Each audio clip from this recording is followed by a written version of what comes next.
بسم اللہ الرحمن الرحیم۔ السلام علیکم۔ روزانہ واقعات کے لیے ہمارے چینل کو لازمی طور پہ سبسکرائب کر دیں۔ محب تبری نے اپنی کتاب الریاض النظرہ میں تحریر فرمایا ہے کہ ایک مرتبہ حلب کے کچھ رافضیوں نے لاکھوں اشرفیوں کی رقم اور بے شمار تحفہ امیر مدینہ کی خدمت میں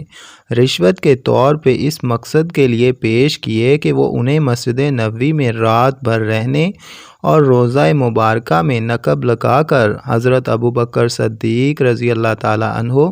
اور حضرت عمر فاروق رضی اللہ تعالیٰ عنہ کے مبارک جسموں کو قبر انور سے نکال کر لے جانے کی اجازت دے۔ رشوت بدکار امیر لالچ کا شکار ہو گیا اور ان خونخوار درندوں کو مسجد نبوی میں رات بھر رہنے اور اپنا منصوبہ پورا کر لینے کی اجازت دے دی، اور مسجد نبوی کے شیخ القدام شمس الدین ثواب کو حکم دے دیا کہ جس وقت رات میں ان روافض کا گروہ مسجد نبوی میں داخل ہونا چاہے ان کے لیے دروازہ کھول دینا۔ شمس الدین ثواب کا بیان ہے کہ آدھی رات کو 40 آدمیوں کا گروہ کدال، پھاوڑے اور دوسرے کھدائی کے آلات و سامان سے مسلح ہو کر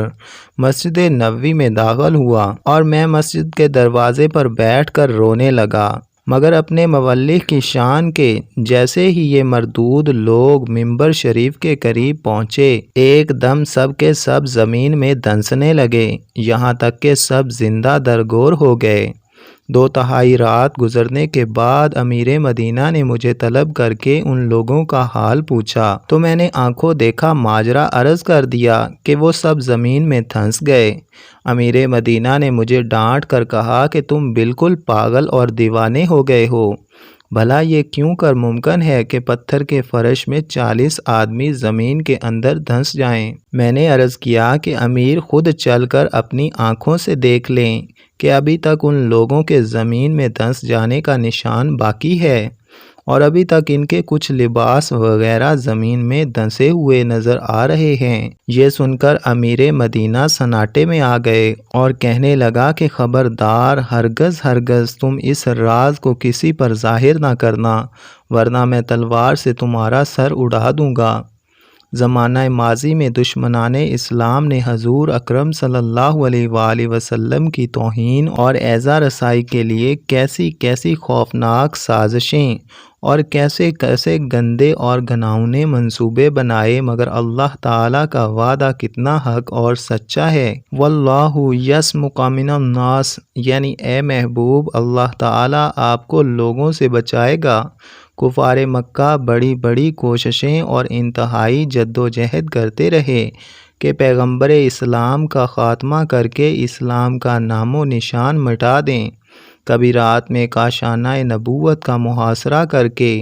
پیغمبر برحق کے قتل کا منصوبہ بنایا، تو کبھی دوران سفر میں رات کے اندھیرے میں اچانک قتل کر دینے کا منصوبہ تیار کیا،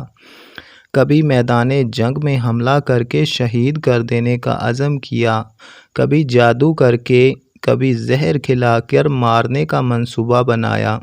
غرض پیغمبر اسلام کے نام و نشان کو مٹا دینے کے لیے کوئی ایسی دسیسہ کاری نہیں تھی جس کو کفار نے نہ کیا ہو، لیکن ہر موقع پر خدا کا وعدہ پورا ہوا،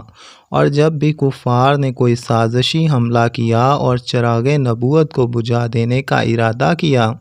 تو اللہ کی طرف سے ایسی نصرت و حفاظت کا سامان ہو گیا کہ کفار کے سارے منصوبے خاک میں مل گئے۔ سبحان اللہ۔ دوستو، ایسی ہی مزید اچھی ویڈیوز اور روزانہ واقعات کے لیے ہمارے چینل کو لازمی طور پہ سبسکرائب کر دیں۔